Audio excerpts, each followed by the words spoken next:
the UFC president Dana White go off the way he did, because I was sitting at the back thinking, well, hold on a sec, Dana, have you talked to George?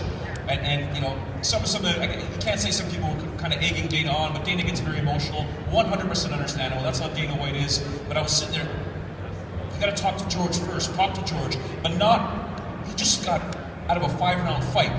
Not a good time to talk to any human being.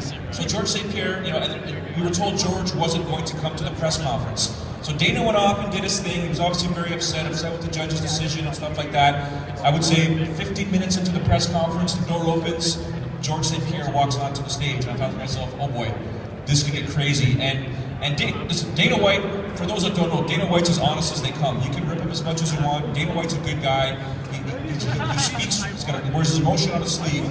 George came out there, and George started getting lambasted by some of the media. You saw some of that. And then it quickly turned into a situation where George, to me, I was witnessing almost a meltdown in front of the world. Dana cut it off right away.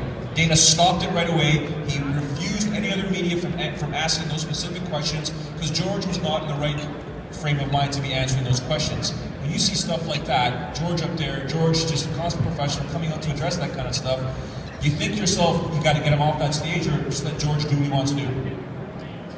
It's a tough call. I think George is a very honest guy. It was definitely an emotional time for him. It might have been his last fight. That's all he's been doing his entire life.